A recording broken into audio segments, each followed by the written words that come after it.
The meeting of the Dudley-Charlton Regional School Committee is now in session. It is Wednesday, November 8th. It is 7 p.m. We're at the Charlton Middle School, and all stand for the pledge to the flag. I pledge allegiance to the flag of the United States of America and to the republic for which it stands, one nation, under God, indivisible, with liberty and justice for all. Approval of the minutes. I'll entertain a motion to approve the minutes of our regular meeting of Wednesday, October 25th. So, second. Discussion? On page 5,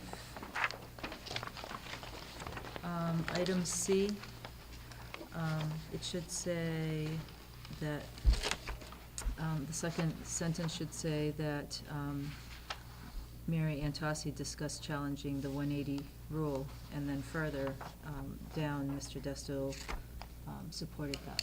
Okay.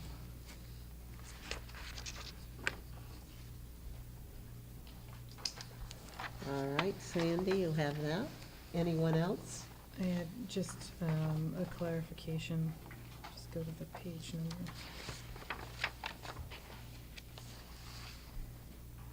Okay. Still on page 5, if we go up to the 4th paragraph. Either we need to lose the second sentence or we need to add a sentence stating that,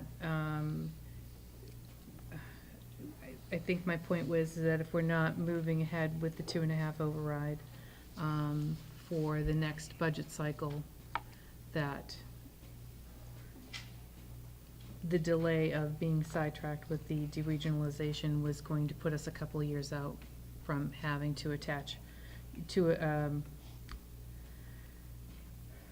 having an impact on our budget, in that we don't have the opportunity to go back and make up the time lost that we have from budget cuts. Does that make sense, Andy? That makes sense. Okay. Okay, anyone else? No? All right. With the corrections, all in favor? Motion carries, it's unanimous. I'll entertain a motion to approve the minutes of the executive session of Wednesday, October 25th. So moved. Second? Discussion? Seeing none, all in favor? Motion carries, it's unanimous. Approval of the warrant, and we do have a warrant this evening to sign. Citizens Forum this evening. Anyone would like to come forward to speak with us this evening? Okay. And that brings us to School Spotlight, and this evening it's Superintendent's Award of Academic Excellence and Principal's Award. Mr. Desto. Thank you, Mrs. O'Coin. I'm going to stand for this, not that there's much difference when I stand. I'll fill in the blanks so you don't have to. I'd like to just do a brief introduction before we begin giving out the awards. And I want to be very clear about something. All my career, and every educator in the room, at some point in their career, people approach them and say, "How do you work with kids for a living? It must be so frustrating." And I think that when they say that, they might be thinking about that one kid in their neighborhood who rang the doorbell and ran away, or stole cherry tomatoes from their garden or something like that. But they most assuredly don't see every day the hundreds and hundreds of kids who do the right things day in and day out, sometimes even with the odds stacked against them. Those students are not just tolerable, they're actually an inspiration to us. And so when we give these awards tonight, I want to be clear that these types of students, not just these 3 boys here tonight, but people like them, are an inspiration to us for what they do.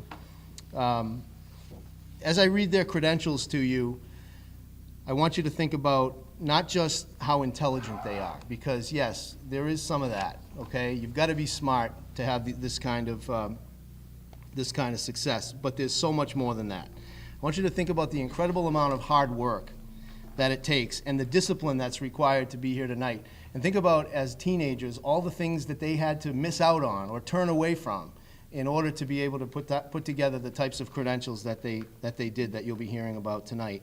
Think about the late nights of study, the fun activities they had to choose to put off until later.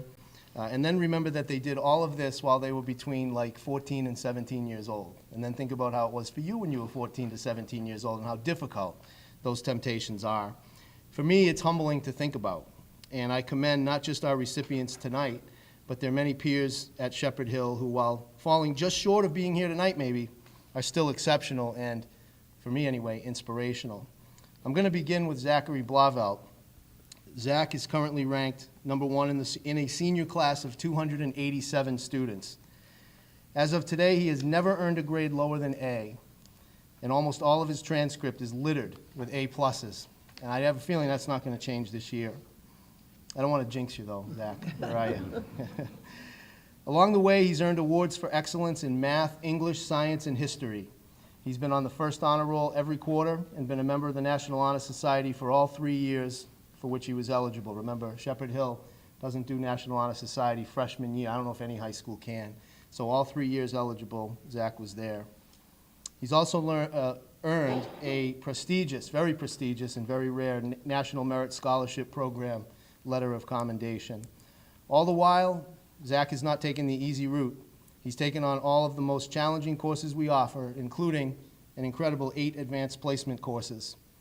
Equally important, somehow he's found the time to be a member of the varsity track and soccer teams, the bowling club, which he's probably going to have some fond memories of, I'm sure. That's a lifelong skill, by the way. You can use that one forever, Zach. The chess club, the math team, and the STEM certificate program. He's also been a peer tutor and, without question, a first-rate citizen of the school. The first recipient of the Superintendent's Award for Academic Excellence is Zach Blavelt. Congratulations, Zach and family.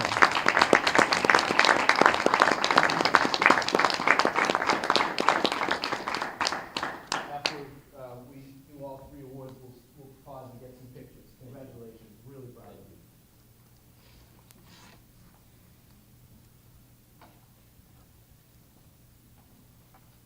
Now on to John Davison. As I said to his mom before, when I was in high school, I had a friend who was kind of a prankster. It wasn't me. I had a friend who was kind of a prankster. And he wrote in the yearbook thing that he had played like 8 different sports, and all in 1 year, and you can't really do that. So, but nonetheless, there it is for eternity in the yearbook. And as I look at Zach and Josh and Eric and their credentials, I wondered, did they make this stuff up? But they didn't make it up. So John is currently ranked number 2 out of the 287 seniors, and he too has never earned a grade lower than A in all 4 years, while also taking the most challenging courses we have, including 7 advanced placements and every high-level math and science course known to mankind. John is a 3-year member of the National Honor Society, where he's currently the vice president. He's also been on high honors every single quarter. Additionally, John is a member of the award-winning Envirothon team, the academic decathlon team, and the math team, where this year he's a co-captain. He's been involved in the chess club, indoor track, and the varsity lacrosse team, while being a peer tutor and a counselor at the Shepherd Hill Summer Sports Academy. Like Zach, John is, of course, an outstanding citizen of the school community as well, sets a great example for his peers. Congratulations to John and to his family.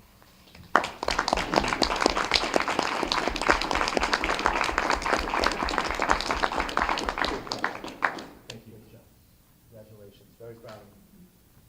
And Mrs. O'Coin, if it's okay with you, I'll ask Mr. Chaplin to come up and give away his principal's award. Hey, look at this. Right here. All right, so I have another, all 3 of these guys are rock stars. But my rock star is Eric Dillon. His mom and dad are here. So, and I hate reading things, but I have to read this, Eric, because there's just too much stuff, okay? I never read things, and I'm going to read yours. So I said, Eric epitomizes the Principal Leadership Award based upon his perspective and balance between his academics, extracurricular activities, friends, family, and community. Eric's involvement in his class, his school, his community is second to none. His contributions are fashioned with both sincerity and humility, which allows other students to model his approach. Eric is among an almost extinct 3 seasons student-athlete group as a varsity member and captain, I believe, of the football, wrestling, and lacrosse. He's not only appropriately competitor on the field, he's just as equally a competitor off the field in the classroom, in the Envirothon team, peer tutoring, and will be part of the first cohort of STEM certificate program graduates. So people are measured by the mark they leave on in life, which certainly is appropriate, especially for students. And during the nearly 720 days of high school that you've been with us, you've clearly left your mark. So I'm just going to kind of briefly go through. It's going to be similar. MIAA Student Athlete Ambassador, both junior and senior year. Mr. Shepherd Hill Talent Show, 10, 11, and 12. Maybe this year you're going to pull it off, right? Peer tutor, STEM certificate program, class vice president, 11 and 12. Shepherd Hill Lacrosse Football, Envirothon Club, which the Envirothon Club, he's been an unbelievable rock star at in terms of, you know, we're going to UMass next week to compete in a competition, but he's also gone down to both middle schools and helped facilitate some learning within the district, which is incredible. Outstanding Student of the Month for the Envirothon. Perfect attendance, man, come on. How is that possible? So far. John and Abigail Adams Scholarship winner, National Honor Society 10, 11, 12, First Honors 9, 10, 11, and Excellence in Phys Ed Award. So I'm going to give you Eric DeLeone, the super rock star of Shepherd Hill.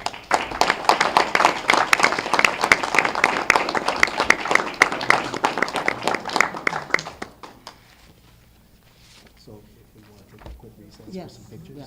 We'll be taking a quick recess for pictures.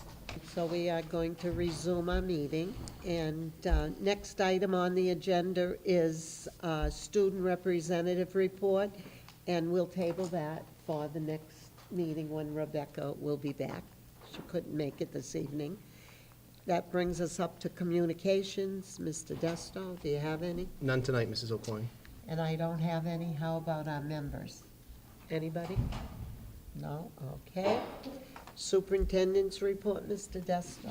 Thank you, Mrs. O'Coin. I'm going to make up for last time, which was exceptionally lengthy, with the shortest superintendent's report in my tenure. All I have is to give a heads up to everybody about the Veterans Day programs taking place tomorrow. And I apologize for the short notice, but you're always welcome in the schools at any time. So just the Charlton Middle School today, the 5th grade chorus went to the Masonic home at 9:30 a.m. and sang patriotic songs in honor of the veterans at the Masonic home. And if you look on Twitter, and we have to get those on the website as well, there's some great video of it. It's just a very touching situation. So that was this morning. Tomorrow at Charlton Middle School, the chorus and the band are performing at 10 a.m. in the auditorium in honor of the veterans. And at Dudley Middle School, they will have their annual Bring a Veteran to School Day tomorrow. This is a long-running program where students who are related to or otherwise know a veteran can bring that person to school, and the veterans serve as basically educators with a group of students talking about their experiences and so forth. And there are many activities, including a mini concert to honor them, and that begins at 8:30 a.m.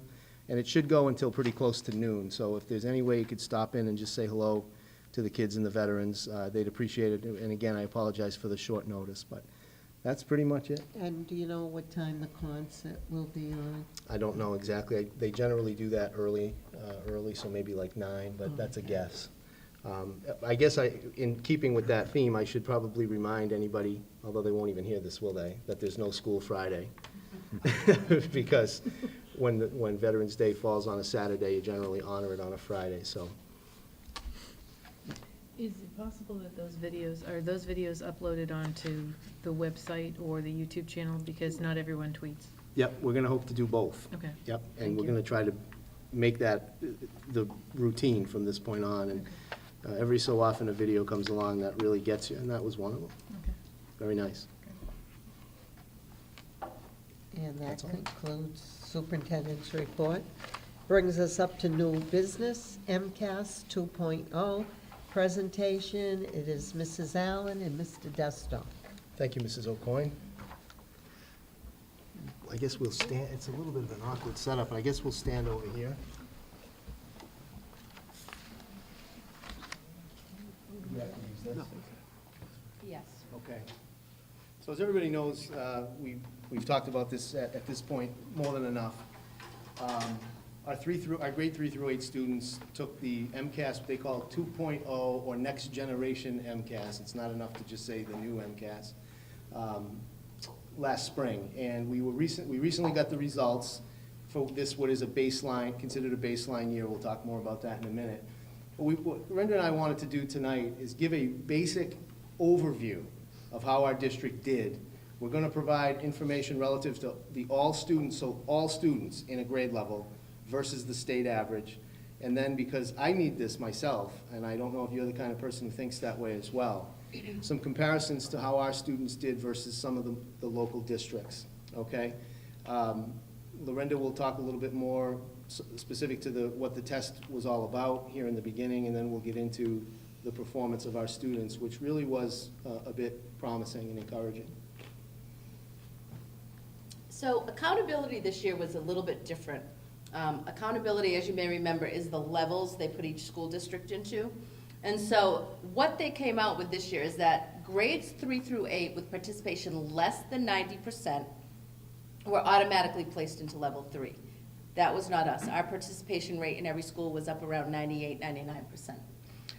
Schools with persistently low graduation rates were placed in level 3. Again, not us. Shepherd Hill graduation rate this year, 95.7. So I think it's actually even a little bit higher than that, but that was the most current rate that we had available on the information we had from DESE. The other way that they did accountability this year was any current level 4 or 5 schools that did not meet the criteria to exit off of that. So because we did not fall into any of that criteria, Shepherd Hill remains at a level 2 for our DESE accountability, but the other 4 schools, the 2 middle schools and the 2 elementary schools, are listed as no level. They don't give them an accountability level at all. So they've kind of changed it from being a district accountability to kind of separating it out by the grade levels, because grade 10 is still taking the older MCAS test, which they are referring to now as the legacy test. So again, what they had come out with in a presentation that they did in October as far as accountability levels and scores was that these new assessment results are serving as a new baseline for target setting. So kind of clean slate, start from scratch. Here we go, much more rigor in this test. So the next generation test, again, we've talked about this a little bit in the spring. It was an updated version of a 20-year-old test. This one focuses more on critical thinking abilities, the application of knowledge, and the ability to make connections between reading and writing. Those of you who are on the strategic planning committee know that those are some of the things that we're really trying to target as we move forward to 2020. This new test also gives a clearer signal of readiness for the next grade level or college career, and eventually it's going to replace all the older, what again they call the legacy MCAS tests in grades 3 through 10. This year, the next generation test was taken by all students in Massachusetts in grades 3 through 8, and grades 4 and 8 did that on a computer-based test. The other thing they did this year was completely change the achievement levels. They changed the scaled scores to a whole different metric, and they gave it an entirely different title for each one of the achievement levels. So we have exceeding expectations, meeting expectations, partially meeting expectations, and then not meeting expectations. And again, while they look very similar to those warning failure type categories we had before, exceeding expectations is anything above grade level. So they've determined a grade level target for each grade, and then they've devised a cut score from that. So anything above that is exceeding expectations. Meeting expectations, again, just right at that grade level performance, what they're expecting for that. Partially meeting expectations, they hit some targets, they didn't hit all, and what they say in their guidance is that those students who landed in that partially meeting expectation category should be considered for additional interventions and support. And then finally, any of our students who did not meet the expectations at all, and those are students that they would expect school systems to step in and to offer some extra support for those students. So one of the big questions parents have, because it looks so different, is why did my child score proficient on the legacy MCAS test last year, but this year they're only partially meeting the expectations? Part of that is because the standards are so just rigorous. We showed examples this spring of what some of those tests look like in the critical thinking skills. And the fact that the state standards have been revised to reflect some higher order thinking skills, but also the test. So whole new baseline that they're having to hit.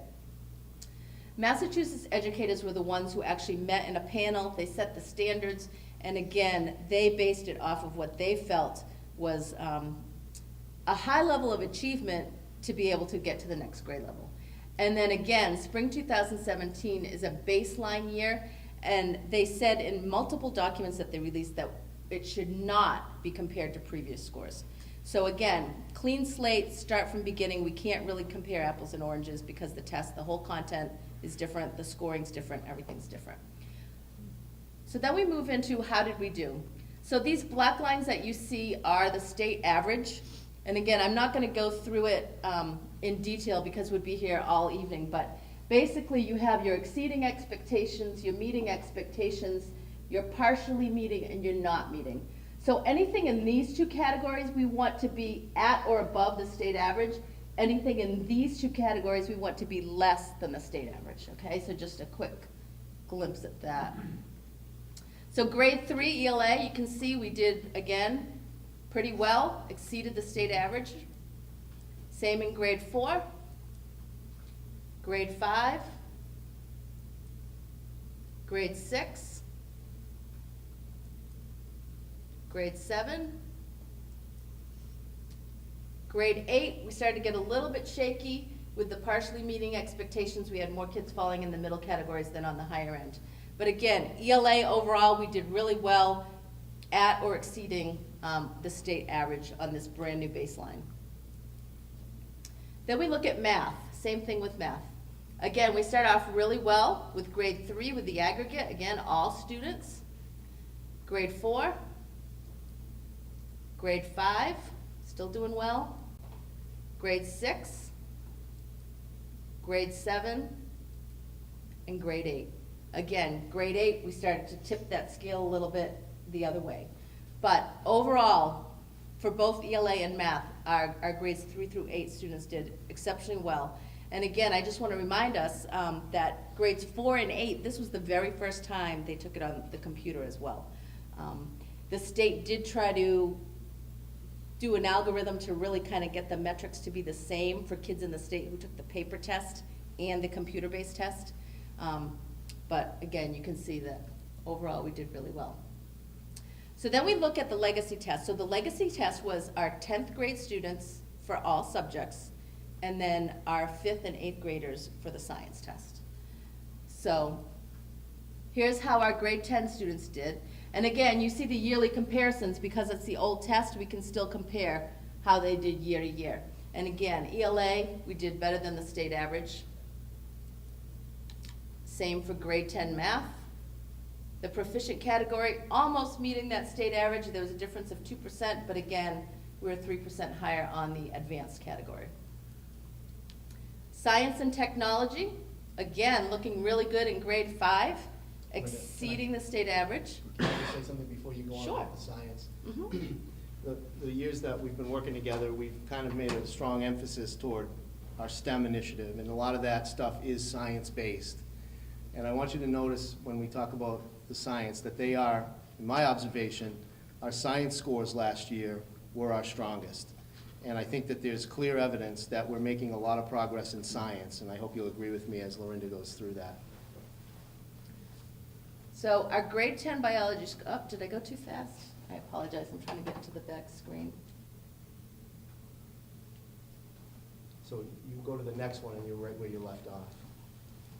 Right there. So grade 5, science, technology, and engineering, again, you can see how great our students did on the advanced and proficient, exceeding the state average in both of those categories.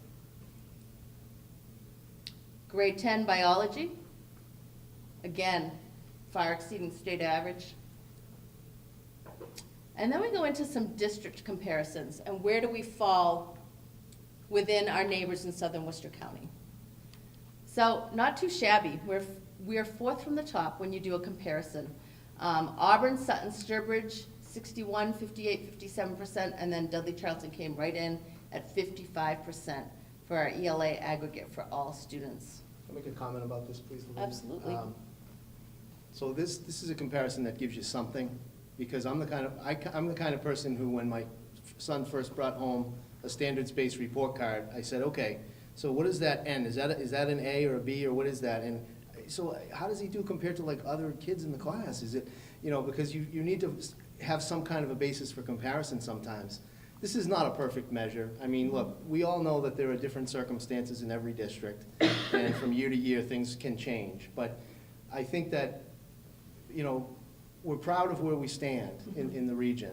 We really are, and we're very close to the top. So it is at least something to be proud of. What does that percent mean, 61% of what? So that's the students that fell in the exceeding expectations and meeting Oh, that's expectations DEM category. stands for- okay, Yes, gotcha. that was a great question. Okay, thanks. So those are the students that fell in those two highest achievement levels. That's impressive numbers. It is impressive. So that's our ELA. And math, we're in the same spot, fourth spot. Sturbridge, Auburn, Sutton, they kind of switched the order that they were in, but again, 52%, right up there in the top 5. So then that brings us to where Mr. Desto, I've got science, I apologize for that. So science, same thing, number 3 in science, and again, that really speaks, I think, to our STEAM initiative in the district and giving kids those extra opportunities. Yeah, but it's a very close third. Right. And we're right there, and I'm just really, really proud of that. Yeah. I think that says a lot. Now, if you want to continue on, this is something that will resonate with the school committee, for sure. And that's what are we getting for return on investment? And so it's basically the same measures, but when you look at, so this is the same exact thing right here.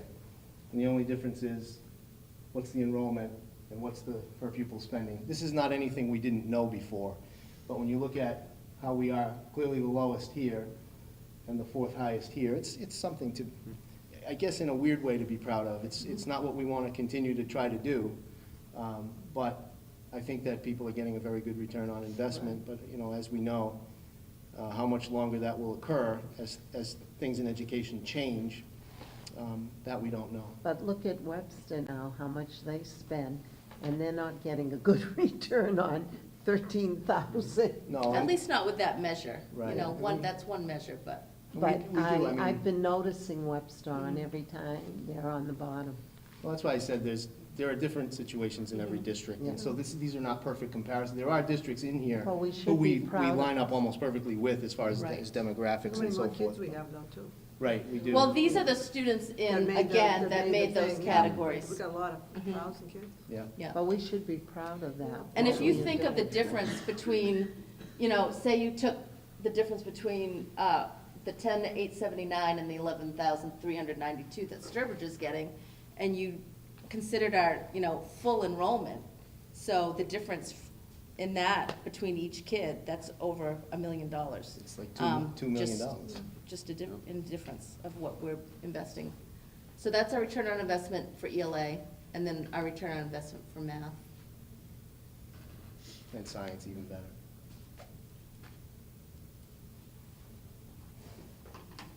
Yeah, science isn't in there, but It's not in- we would be well, number it should 3, be, it'd be but- the same thing. Yeah, so Yep.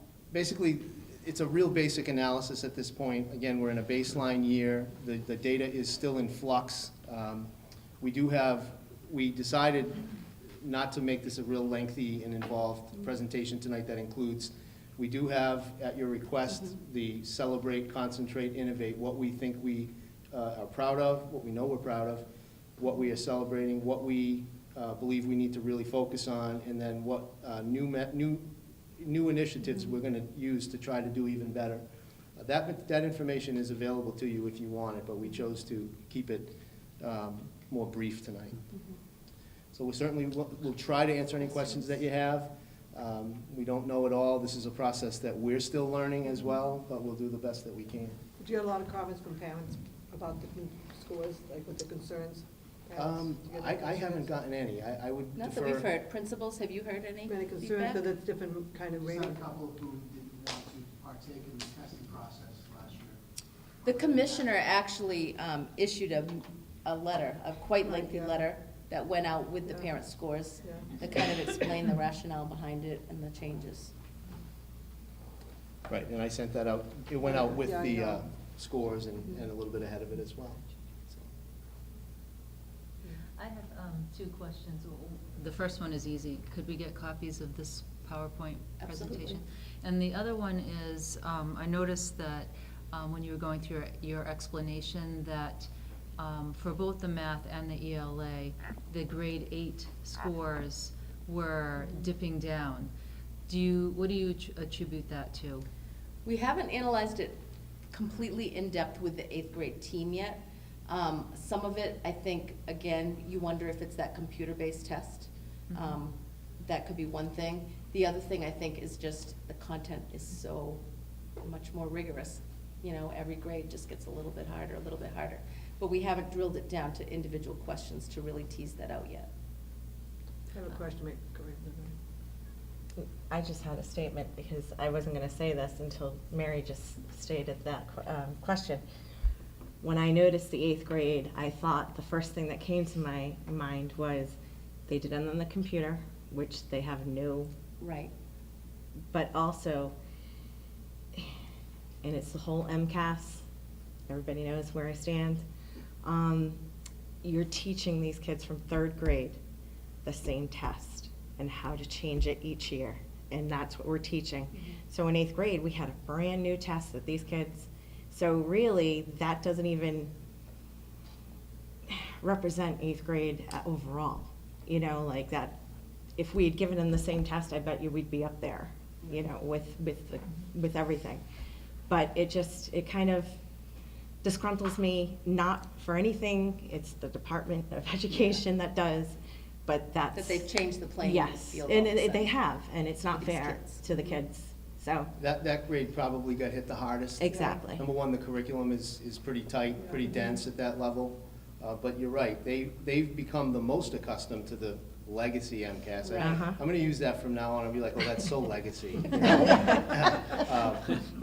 But, so they were the ones that were probably most, shocked by it, and particularly because they had to do it on a computer, Computers. which they haven't done a lot of regular work on the computers. And you also figure, especially the ELA piece, just think about the amount of writing that an 8th grader would have to do as compared to 4th grade, 5th grade. Right. Because now they're including that writing component all the way through, so that And piece I don't as wanna well. sound like Joe Namath, but I can almost guarantee you that when those kids are in 10th grade, you're gonna see a different story. Oh, absolutely, absolutely. Right. Well, I have to wonder too if, and I don't know because I've not seen the 7th grade test versus the 8th grade test, if there's a jump or a gap in between what the 7th graders are being tested on and the 8th graders are being tested on, and if we need to fill that gap through the curriculum. And that's one of the things that we have looked at, that we have in the Celebrate. We've looked at domain areas and standard areas where we struggled, and there were some patterns that we saw. Again, I don't have them off the top of my head. One of the grades I know was fractions, and a couple of the grades was statistics and probability, but again, I don't remember right off my head which grades were which. But the other thing I think, I lost my train of thought where I was going with that. Can you ask your question again, Mary? I was wondering Just if there's. completely went out of my mind. Happens to me all the time. I was asking about whether or not there might be a gap between what they're learning in the 7th grade and are being tested on versus the 8th grade. Oh, right. So the other thing in comparing the questions and what the tests look like, usually they'll release several questions, but because this is new, there's a whole lot of questions that they haven't released. So they'll say, it's this standard, but we can't even see how they worded it or what the phrasing was to kind of say, oh, well, perhaps they interpreted it like this, because the questions aren't available. Will they So become that makes it available? Are they difficult. gonna release them eventually? No, because what they eventually do is they use those again Okay, in the so next they test. Eventually, 2-3 years Yeah, down right, the they line. rotate them. Right. Mrs. Rabbit? I have a couple of questions. So, one, I'm asking that we have the presentation put on our website so parents can actually be able to go in and see this, so those parents that are curious can see it. I'm interested in one analysis that you did in our subgroups, because that's the place that we've consistently been challenged with our MCAS performance. So I'd like a follow-up with how our subgroups performed. A comment and an observation, and I'm slightly sight challenged to see all that far away. I have a concern that although we seem to have growth, that as I observed some things, that even though we were getting kids into the proficient category, there was the kids that were in the warning category was growing as well. And not in every area, but those are concerning for me. And I think this is a situation that we're going to be studying this and experimenting with it over the next year or two as the department looks at their process for going forward. But I think it's unfair to judge the students that are our new generation of students going forward with what the 10th grade test is, because until the 10th grade test becomes rigorous, what happens in 8th grade now and what happens in 10th grade 2 years from now is not going to be the same. To some degree, that test might actually be easier for those kids that are moving up, because they're still on the old version of the test. Right. And the expectations that we have in kids 3 to 8 is a lot tougher than what's happening. So that is probably going to be an area that the department might move on. Yeah, what's the We'll have to timeline on respond to. So For 10th grade. 2019, so this year will be the last year 10th Right. grade will take, So these 8th graders The who legacy we showed you test. tonight Mhm. will take Will a new take- gen, Right. what is it? Oh, that's The next next generation. generation. Isn't that a Pepsi commercial? Right. The next generation, they will take it. So the ones that were in 8th grade in last year will not Right. see the old test again. which I think was the department's hope with having the 8th grade be one of those first Right.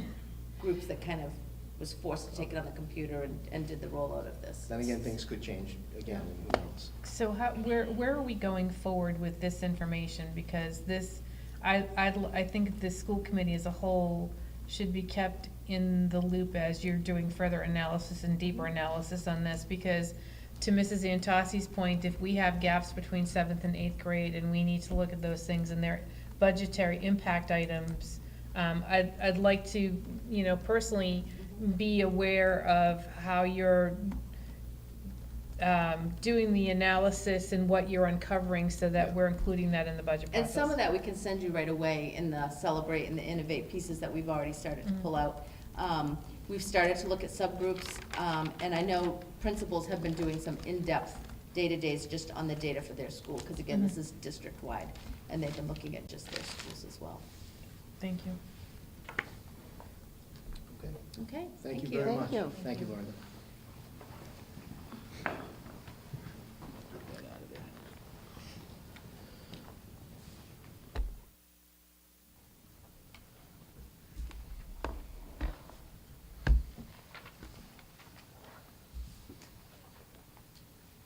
Thank you again. That was an excellent report. Next on the agenda is Director of Finance and Operations report, Mr. Matthew.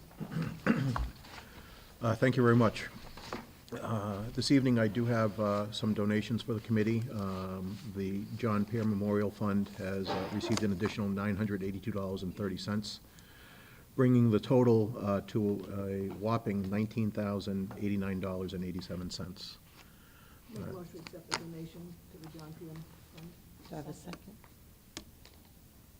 Discussion? Seeing none, all in favor? Motion carries, it's unanimous. Thank you very much. Included in your packets was the FY18 quarterly update for the special revenue funds. I just solicit feedback from the committee if this change in formatting was helpful in identifying what the use of some of these funds are, especially from my perspective, those funds that we use to offset budgetary items such as circuit breaker and school choice. Through the chair, I found the report much clearer, much easier to read, categorized. There are probably some funds that I've never heard of before that I would be interested in knowing what they were and what the money is used for. And there seem to be places where maybe some things were old or antiquated and weren't really up to date. I'm just thinking about the Java Juice thing that was at the bottom there. Well, that actually, I think, was a private grant where there's just a couple of dollars Left. that left over. Yeah. Right. But if you have any specific questions, I'd be more than happy to go over them with you. That'd be great. Absolutely. Thanks. I also found it to be extremely helpful to have it pulled out this way. I actually have a question on the school choice line item, and I'm wondering in the balance area why school choice ends up as a negative amount.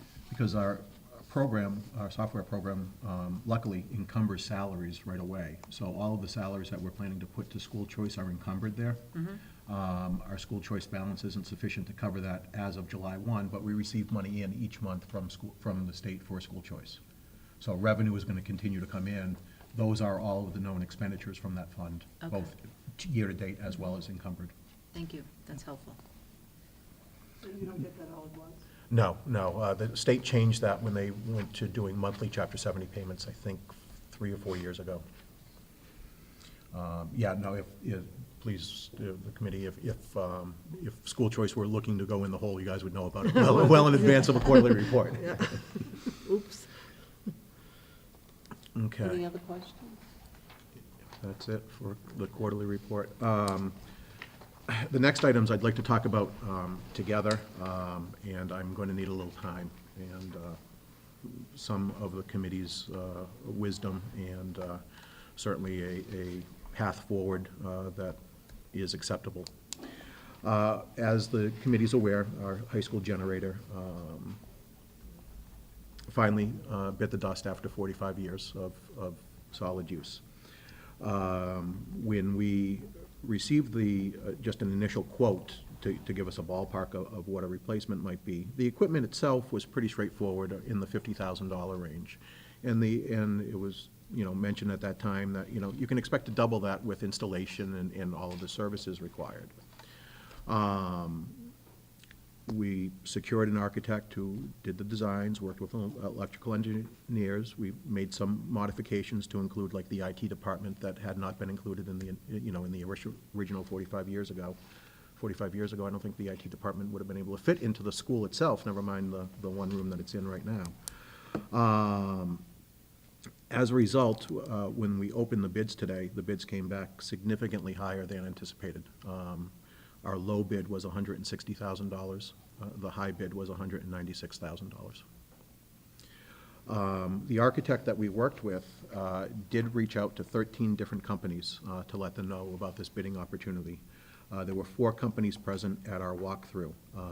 We had anticipated receiving at least 5 responses, but we only received 2. Given this level of expense, I am not sure if accepting the bid tonight is the best absolute course of action. It's possible that putting this out to bid again and beating the bushes and trying to generate additional companies and additional interest might be to our benefit, but it might also hurt us.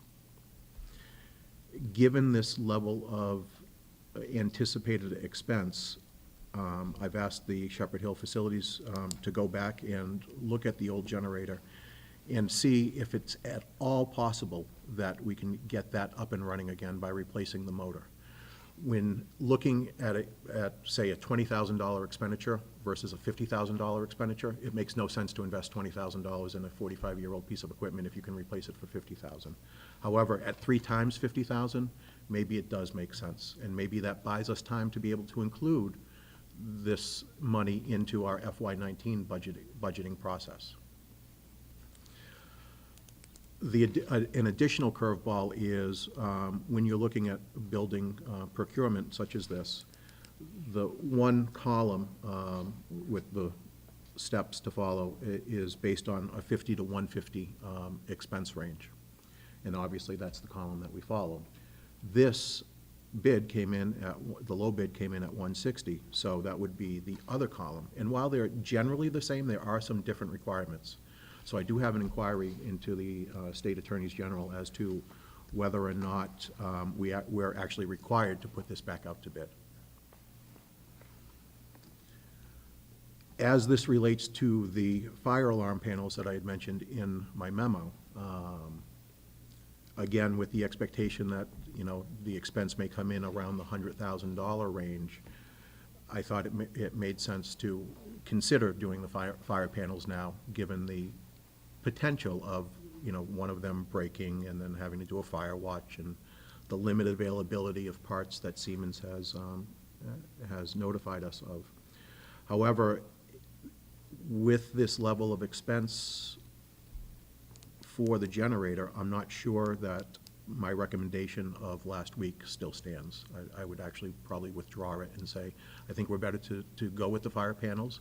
If one goes, we replace it, and use those parts to fix the other two if there are issues there. So I throw it out to the committee in terms of not having an ideal, perfect answer for you in terms of the best course of action. The safe action is the bird in the hand with a known quote of $160,000. There's every opportunity for us to put it back out to bid and get a lower price.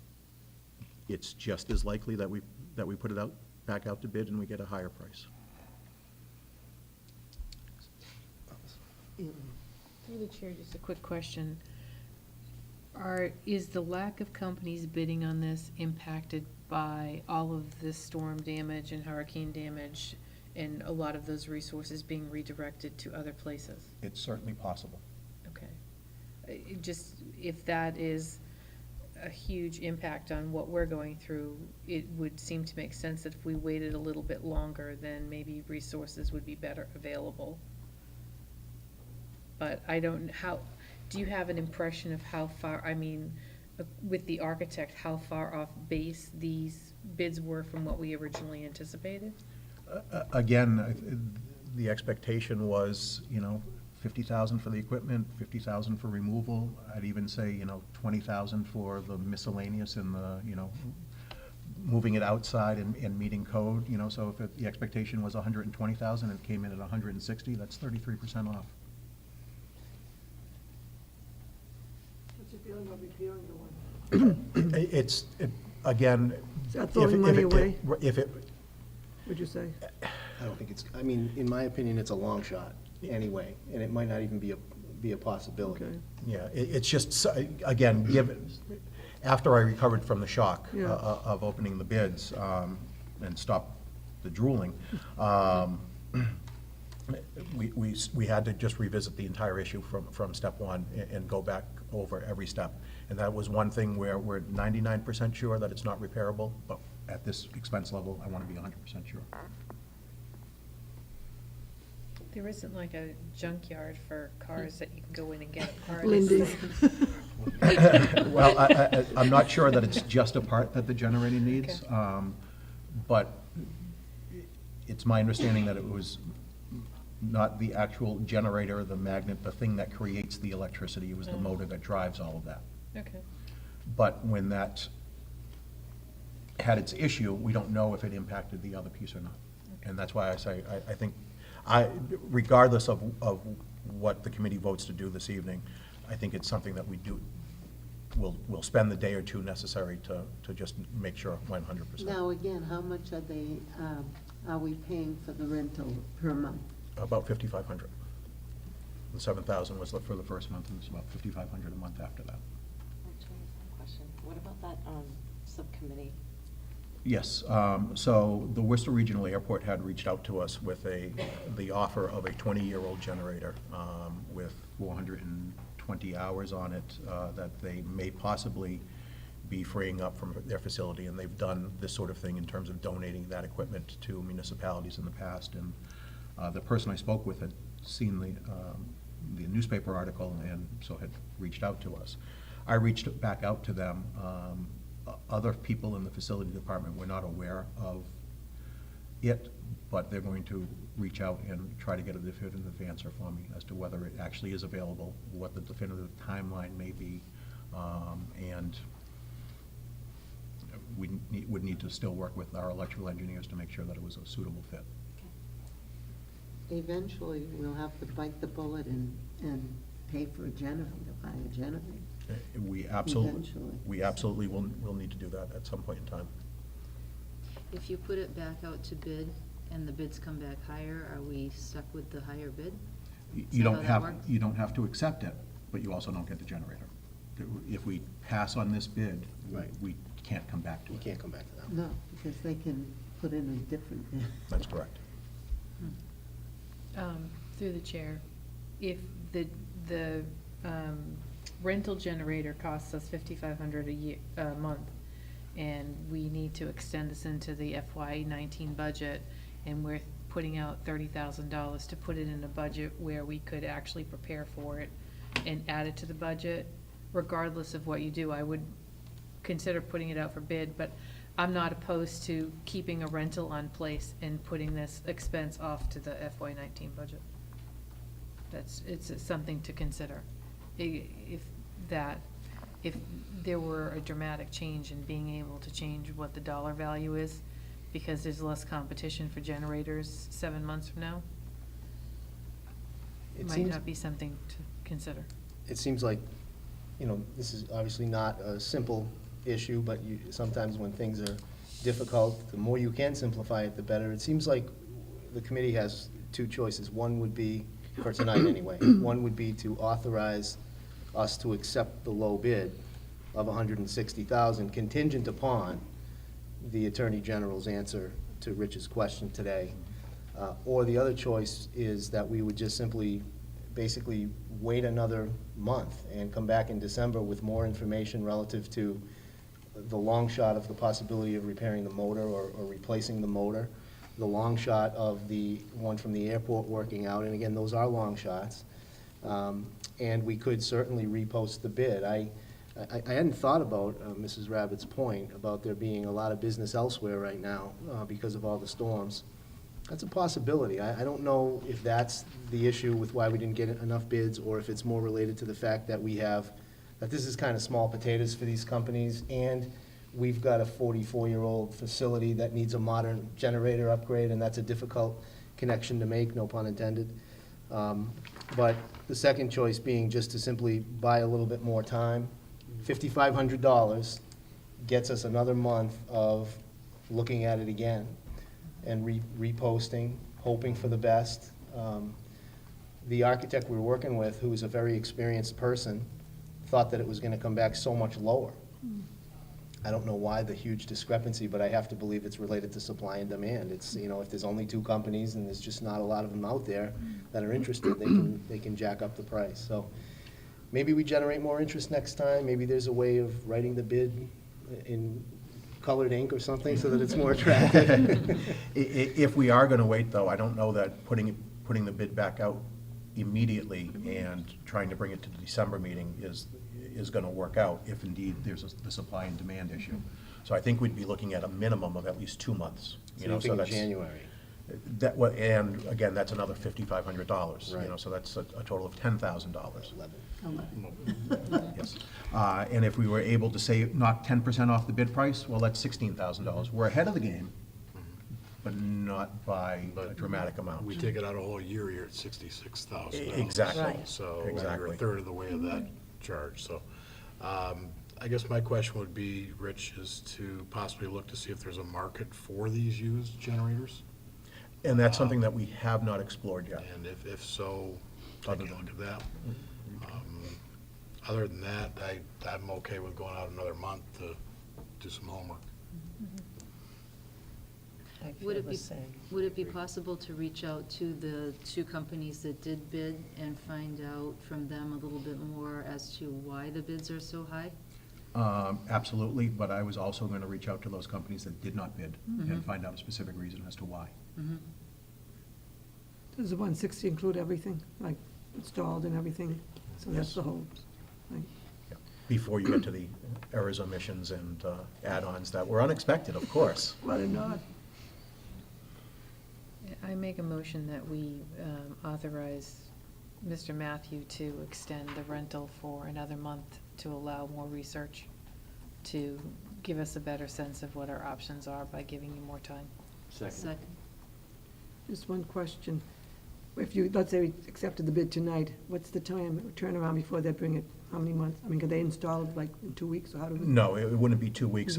My expectation right now would be that we would hope to have an installation done during Christmas shutdown week. So it's gonna be a couple of months even if Yes. you Yeah. accept it? Oh, So 1 absolutely, month, you wanna yeah. limit it to 1 month or until we? That's my only concern, because I can see us coming back next month and saying, do it again. Would it be better to just say, as long as needed? Make it more open-ended? Because this could go on for months and months, and we don't have to do it every month, renew it. I think what I can provide to the committee in a month is feedback from the companies and a general sense of, yeah, you know, if we tweak this or if we tweak that, or supply and demand now has regulated, so there isn't quite the same level of need. And then make a decision as to when the appropriate time to go back out to bid at that point. Now, if you're going for more information, is it still okay to keep that bid on the table? Like if you come back with us and then we say, well, go with the 160, can you do that? With the next meeting date of December 13th, I'm not sure if it's a 30-day window to accept the bid or a 45-day window to accept the bid. If it were 45 days, this bid Yeah. could still be active Because if that, you don't reject it this then we evening. could make our decision upon what you come back with. Maybe we will say, go ahead with the 160. Check that out to see if it's a 45. Yeah, exactly. You know, so if this bid is still I would not recommend that the committee reject the bid outright tonight. Through the chair. Mr. Matthews, can you also check that if somebody accepts that bid, do they take on the generator we're currently renting now? Do they generate that power for us and say have accepted the bid and we can get rid of the rental? Would they provide that service? We did not include that as part of the bid. Okay. Just thinking that'll alleviate that and. Yeah, that's not a bad idea, especially if the company did have that type of equipment readily available, you know. But again, it's probably being used in Florida, Texas, or Puerto Rico. So we probably should leave Elaine's Fine with me, but I'm just saying, I can see us coming back motion next as month again, is, but. doesn't feel because right. the bid'll still be on the table. In So, one month. Any other discussion? Okay, seeing none, all in favor? Motion carries, it's unanimous. Thank you. Thank you very much. That was not a fun day in the business office today. Okay, that concludes, Rich, the, Yes, thank you very much. Fire bailers. As I mentioned before, given this level of expense, I would recommend that we wait, and, you know, if the bid, once we have an idea of what we're gonna do with the generator bid, then I think we can give a better answer on the fire panels. And again, it's not as if they stopped working on January 1. Because when I first read it, it said they have been officially discontinued. I thought that meant they weren't working. You meant they're not. They're not I know, but the way I manufacturing read that, anymore. until I kept reading, I thought they were off, they weren't working. No. So we should make no. that clear. They're They working, are just we're working, looking, absolutely. anticipating that they won't eventually. they Right. won't have the parts. At some point in time, But I thought they were. getting the way a it was part written. may be difficult. Right. So the fallback plan would be if one goes, we Right. might potentially have to replace that panel. Right. But then we may generate from that old panel replacement parts Right. for the other two schools. Yeah, I got it, but I just want to make that clear that nothing's not working. No, We'd have to if the fire panels weren't working, We the would fire have to do it department would immediately, have yeah. the fire watch Right. here. Okay. Okay, that brings us up to FY 2019 budget discussion. Mr. Desto. Thank you, Mrs. O'Coin. I just put this, I thought that there would be wisdom in updating the whole committee on the meeting that we held October 30th at the Charlton Town Hall. I don't say that we held it, but we, as you know, we met with the representatives from the Finance Committee and Board of Selectmen, the Town Administrator, Finance Director of the Town of Charlton. At the outset, we expressed what were our three main concerns, which were, number one, do we have your 100% support for an override? Number two, that, you know, the talk of deregionalization, even if it is just talk, has been distracting and disruptive and so forth. And number three, and we never really got too far down this road, but the amount that may be needed for an override, and that's something that's going to be more discussed in our meeting on the 16th. But the meeting was interesting, but in the end, I felt productive, and I thought it was wise to, just to bring it up tonight in case members of our Charlton members wanted to comment on it in any way. We did agree that we would create a sort of frequently asked questions document which explains the situation and why, eventually, and why we need the override, and also agree to provide, which I had planned to do anyway, a document that lays out our educational vision, and, we're not just doing this, we're doing this because we want better for our students, and this is what specifically we need. So I'll leave my part at that and see if anybody else wanted to comment. Anybody else want to comment? No? Okay. Just have a question, did you check about Chris Hogan? Yes. Can we do that? Well, it's complicated. It really is. And, I mean, there's like no definitive answer, only caution, like be careful. So basically, the deal is this. You certainly can't use public funds to generate a campaign to vote yes. So he can't help us with that. And we weren't looking for that anyway. If we were, for example, to utilize his or anyone else's services with public funds to create, say, documents that we hand out at a meeting, or glossy, fancy-looking things that say this is what our vision is for the schools, and this is why, nothing, say anything about finances. Even that, if those are ever used in any way, and anything related to a ballot question, we could get in trouble. So we have to be exceptionally careful, and I'm still kind of thinking that through. I called the office, I just connected with, for the second time, with a different attorney from the Office of Campaign and Political Finance today. He's supposed to be the main one. And he didn't say an outright no. What he said was, I could certainly see somebody complaining about that. And he's probably right. I mean, if we utilize his services to help us make a campaign, even if it's just to promote what we want to do educationally, and then those materials, that information finds its way into a meeting where we're saying vote yes, that connection is wrong. So unless there's a way that we can do this where there's where it's, just no nexus to the ballot question, I'm not sure we're going to be able to do it. I don't think we should get involved if it's that tricky. It's tricky. So I would like to make a motion that we had a motion to hire, I'd like to rescind that motion. Can I make a motion to rescind it? I'd like to say to rescind the motion to hire Chris Hogan? Horan, Yep.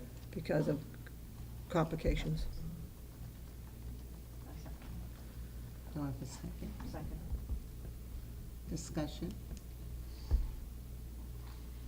Just a consideration, I think that there are elements of what Mr. Horan does that could be utilized for professional development, or helping us just in some of our, in some other elements of,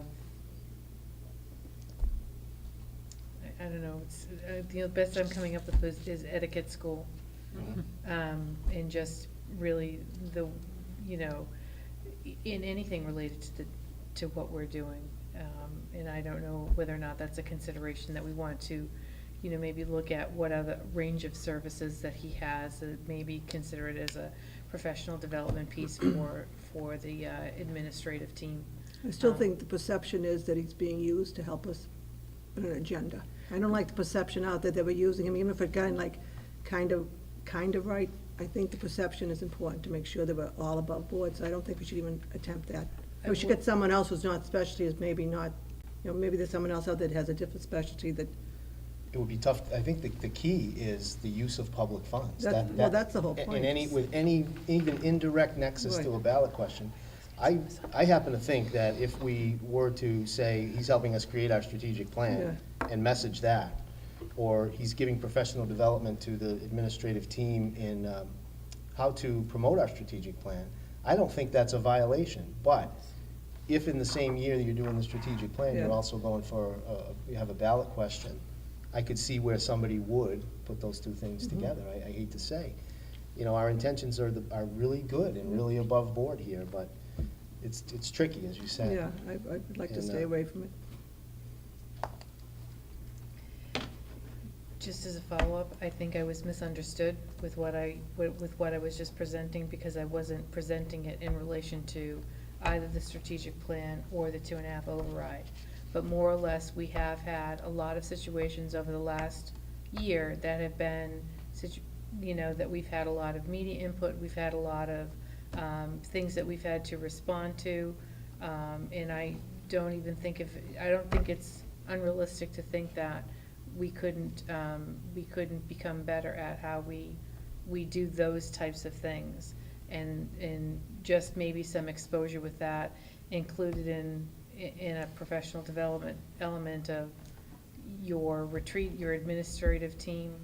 Like crisis management. type Crisis stuff, yeah. management, what happens when we have bus accidents, what happens when we have, unexpected tragedies in the district, that we're using that for that type of thing, completely off the other two topics that we were talking about. What's his official title? What's his job, so to speak? Well, his company is called Chris Horan Communications, and he's the managing partner of the company. He's a media strategist, professional, a public relations expert. So he does do a tremendous scope of things, and really his biggest thing is probably helping districts and helping organizations with crisis management. Writing statements for the media and things of that nature that really don't have anything to do with elections. But he just so happens to have a lot of successful experience with debt exclusion type things, and some of it's in other states, and this is the Rhode key Island, too. he did Rhode Island. Rhode Island doesn't have the same Right. campaign My only finance thing is, when laws. we hired him, I think we hired with the understanding he was helping with wasn't that our main goal? So Well- therefore, that's out there, whether we think he's Yeah. gonna use that. So I still think we should move the question for vote. Mr. Sajewski's out there to agree with? He's our town moderator, Yes. I'm gonna move the question. Okay, for vote. So, well then, I'll take a vote. Okay, all in favor of rescinding, hiring the consultant? Okay, I'll take the vote. Okay, it's unanimous. If I may comment, I just say, I think that is probably the wise thing to do.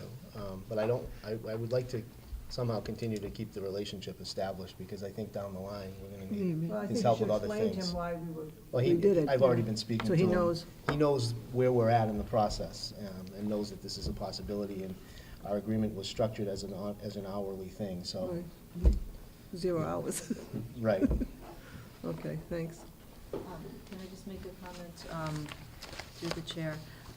At the MASC conference, I did attend a effective communication through crisis and controversy session with Chris, and I have a lot of pages of notes from that, but he did mention that there is an upcoming MASS webinar. I don't know if you're aware of this at all. I think it's on Wednesday, November 28th, for superintendents, Related to the topics that he covered, crisis management. crisis management. And he's involved in that? I don't know if he's giving it, but he is involved in it in some way. How was the session? It was really good. I've attended his sessions in the past, and these are the things that he talks about, is crisis management, how to respond when, something happens, there's an accident, there's a tragedy, there's an illness, how you manage those things, how you're responding to media, how you're responding on social media. So I think there is value to finding what his other services are, so that we may need to access those in the future. I will say one more thing, Go I'm sorry. ahead. In the past couple of years, I've said that at least as much as we need an attorney for the district, I think we could use somebody Right. for media and crisis as well. Maybe that's just the way things have fallen for us the past couple of years, but it's definitely an important service.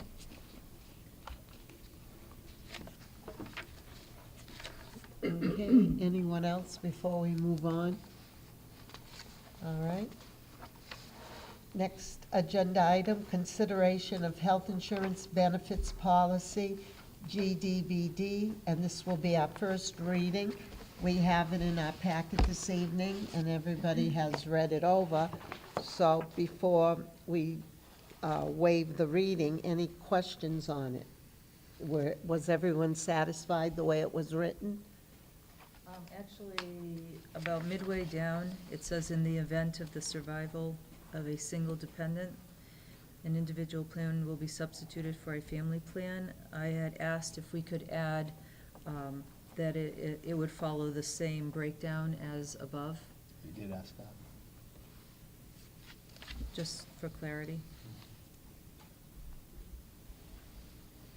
So we can insert that with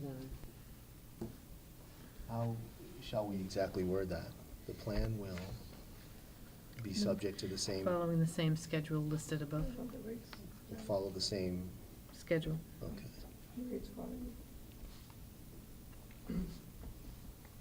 Okay.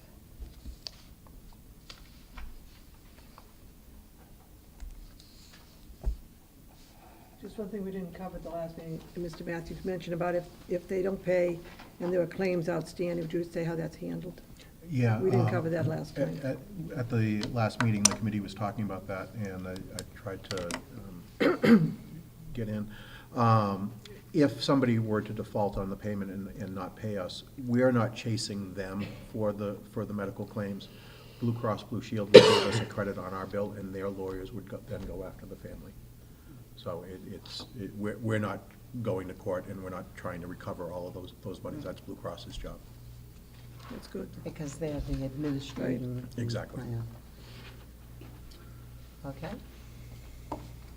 So I'll entertain a motion to waive the reading of the policy.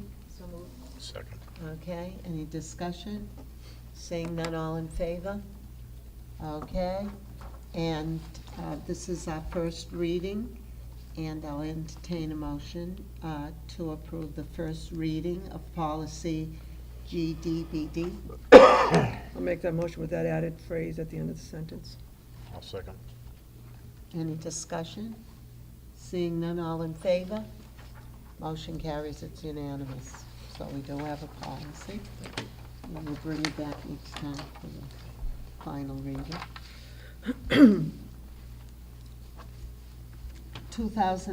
2018-2019 school year calendar discussion, and I think, Mary, you wanted this on the agenda? I thought we should probably begin talking about that and perhaps set up a subcommittee to start taking a look at the calendar for the following year. And who's on the subcommittee? Maybe Stephanie? I was, And both of you want to do it again? sure. That's fine. Is Unless that somebody okay else with would like the it. committee? Anyone want to do it? Okay, then it's Stephanie and Mary. Okay. Thank you very much.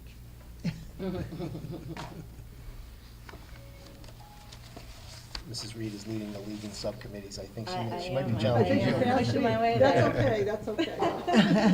I keep looking over to Joe, and Joe won't look up. He won't make eye contact. He just wants Christmas off, that's the key. And MASC and MAS has the joint conference recap, and both Mary and Elaine did attend. So you want to start, Mary? Well, I'll update everybody on the resolutions, first of all. I was the delegate, and so I put on my suit of armor, and I went and did the amendment motions for Resolution 1, and I did propose the December 31st date and got the conversation started, and it got pretty heated back and forth. But the December 31st date was something that was popular with the regional schools. Didn't so much work for the urban schools because of their uniqueness with their enrollment. So we did land on a January 31st date.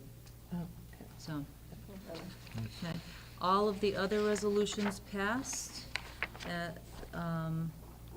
as we had wanted, and Resolution 7, I did put forth an amendment for taking out the references to the Affordable Care Act, and that went back and forth as well.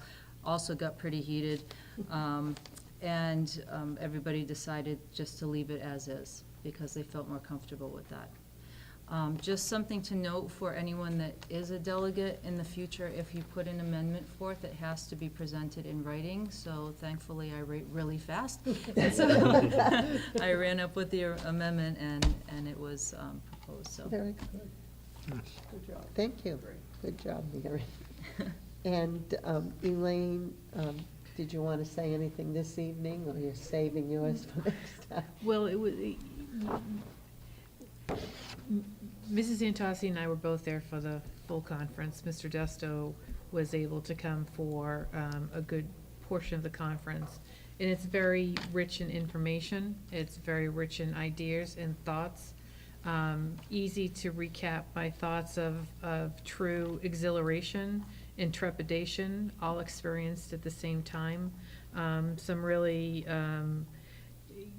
exciting things coming down the road for the future of education, which the three of us are gonna get together and we're gonna compare notes for the different workshops. Just a couple of comments. They always have really incredible keynote speakers that are fantastic. The thought that I hear always in my head is that we have expectations for 21st century learning with 20th century buildings and methodologies. And that was kind of a resounding theme that occurred over and over again. And we will sit down and we will talk about it and see what that looks like for Dudley-Charlton. So I'm excited and obviously just what's happening in current times and how it's influencing education. There was a very big conference on the opioid crisis, which was just heartbreaking. Mental health issues coming up again, just heartbreaking. But the potential for the future of the young adults that we're responsible for is just infinity and beyond, as they said in Toy Story. So it's exciting. Thank you, Elaine. Any questions? Thanks a lot. Next and last item on the agenda is Southern Worcester County Educational Collaborative Quarterly Report. We did get it in an email with it. We don't vote on it, but maybe someone has questions, or do you want to say something? No, I mean, the collaborative is financially healthy.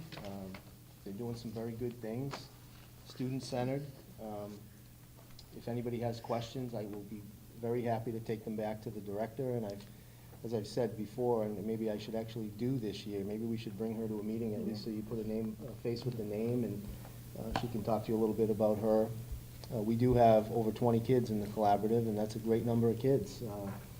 So if you want me to do that, we can maybe pick a meeting early in 2018 where it's maybe a little bit lighter on the agenda, and bring her in. But if you have any questions specific to the collaborative, I will always reach out to her and get an answer for you. I'm not there every day, as you might imagine. I don't have all the answers, but I'll get them for you. They do a nice report. It's very well done. Yeah. Right. I think it's very good. The last, sorry. go ahead. No, it's the same person as, For the past 3 what's years. her name? Her name is Elizabeth Fitzmaurice. Okay. She was, previous to this, she was a special ed director in Franklin. Since she's been there, and it's a joint effort of her whole staff, and then really the board too, the superintendents.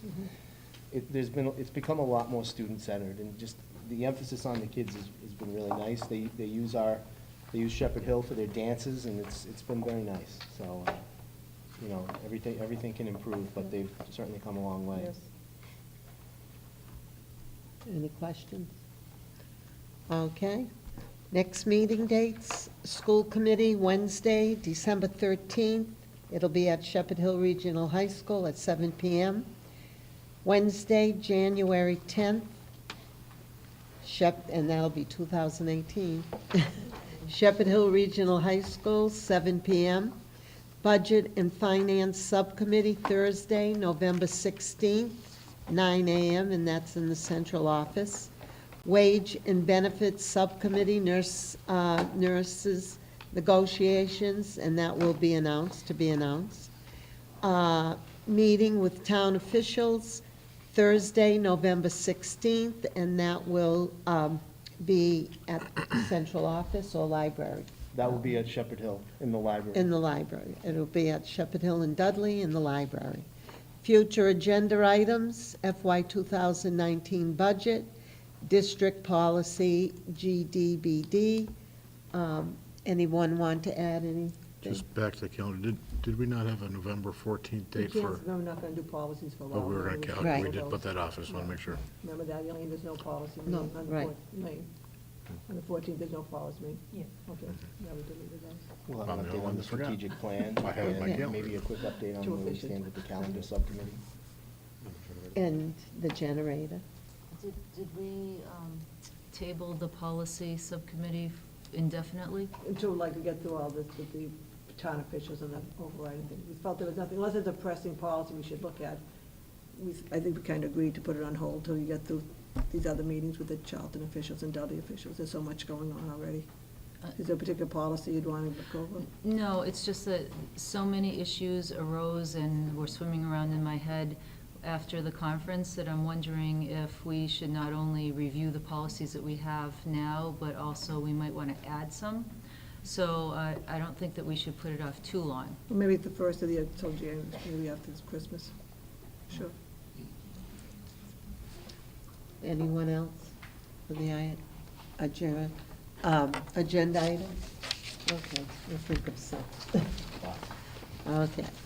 Now we will enter into executive session to discuss strategy with respect to collective bargaining when an open session may have detrimental effect on the bargaining position of the public body. Only to reconvene into regular session, to take votes if needed, and adjourn. I'll take a roll call. Yes. Yes. Yes. Yes, yes. And Stephanie, yes. We're in executive session.